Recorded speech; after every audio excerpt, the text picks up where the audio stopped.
Hey guys, my name is Amado Oshini and welcome back to my video. Today we're going to be talking about motion. So as I did it on my one of my videos, but this is more in depth because I really just last my other video I really just like set the definition and didn't really go over what it was, to be honest. Now I'm gonna actually talk about motion. So motion is okay. First, we're gonna be talking about speed. Speed is one of the most important things in motion. It has so many different varieties in motion. As you can see, it has speed, average speed, and like it's instantaneous speed, like constant speed. It has so much to it. Like it's really very important. So speed is the rate at which someone is the rate at which someone or something is able to move. So it's like how fast something is going or how slow something is going. So as you can see, here's the equation of speed is distance divided by time. So I made an example, right? This is so I made an example that I was using Bolt got a record of 9.58 seconds in a 100-meter race. Yeah, so I kind of just used that example of how to get the speed answer. So we're gonna use 100 meters for distance, and for time we're gonna use seconds. No, I mean 9.58 seconds. Seconds is for time, and meters for distance. And we just divided that, and we get 10.44 miles per second. I mean meters per second, and that's how you basically get speed. It's really easy as long as you know it. You will get this down if you really know it. All right. Average speed is the total distance divided by the total time. As you can see, this is the equation right here.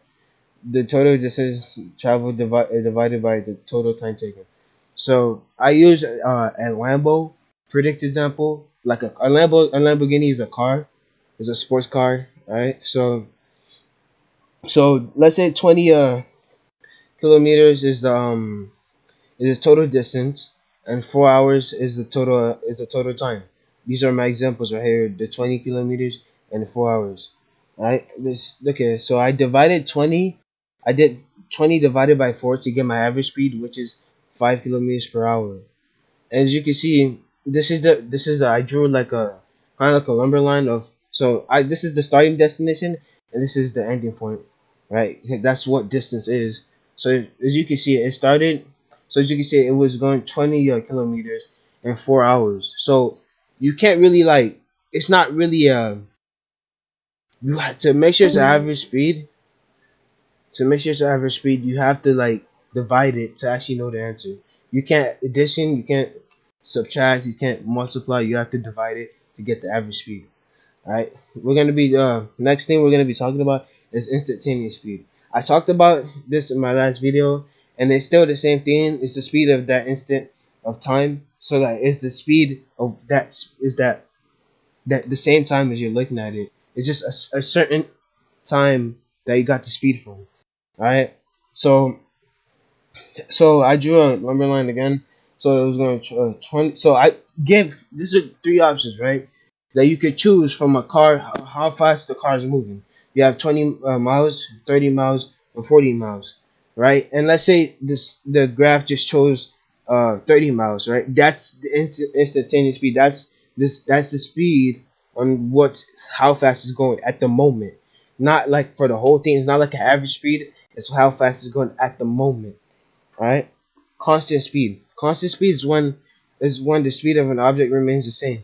So like let's say we were rolling a ball that's on like a straight wooden platform, right? It's not like going so let's say you have a certain machine that just pushes it on the same speed. That's a constant speed. It's not going fast, it's not going too slow, it's going at the same rate of speed as it's going. Alright? Yeah, it's just if it the same speed remains the same, or if you just leave the ball staying there without moving, it's still basically a constant speed because it's not moving. All right. Another example is like kind of like a if you just place a pen on a or anything that's standing still really it's really just a constant speed. Nothing that's really moving or like changing the rate. If it's not changing the rate, then it's a constant speed. A displacement is an object So a displacement is an object overall change in in positions.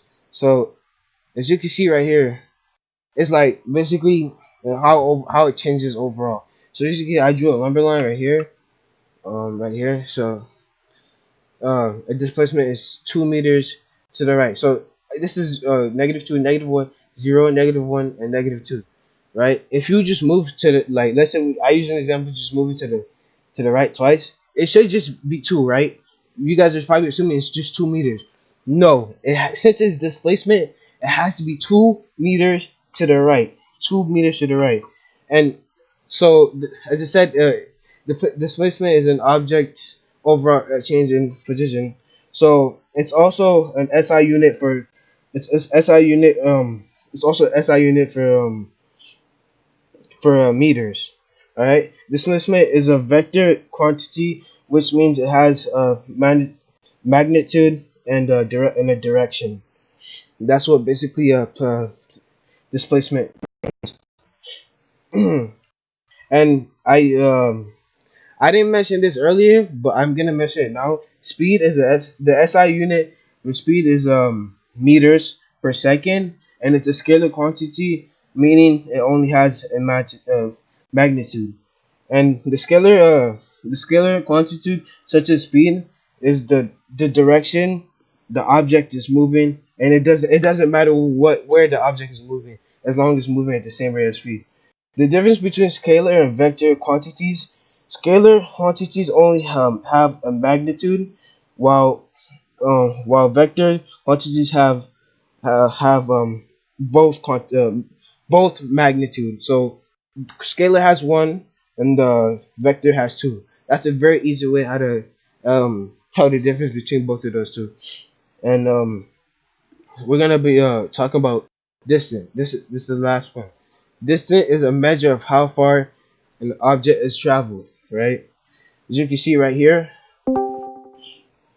a distance is a scalar quantity and it only has the magnitude of how far we've traveled and direction on how we've moved. It doesn't matter which direction it moves. It just matters with the rate of speed. It does not matter what direction it moves. As you can see, I drew a lumber line here. So as you can see, people will be like, so as you can see, if you move to the right, right, that's 2, right, and then you move back, right, people are gonna be like, it's a negative. No, it's completely different for distant. Distant is always gonna be positive, right? If you're going forward, you're always gonna be going. This is always gonna be positive. If you're going forward, you're going forward. There's no going negative distant. You're always gonna be going positive. As you can see, I added all of these two, which got 6. Right. That's the total distance. This is the total distance. You can see right here, 6 right here. This is the total distance. And motion overall, in terms of physics, it's really, really, really easy. But it's not really easy. It's not really that easy. But it gets to the point that it's a lot of digging to do to actually get the work and to fully understand it.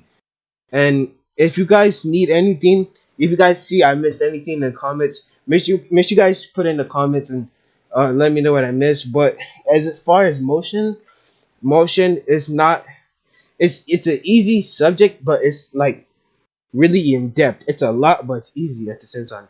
So you have to know a lot about motion to actually get get more involved into physics. My name is Amao Osheni. Thank you so much for watching my video. Make sure you comment, like, subscribe, and I'm out. Bye.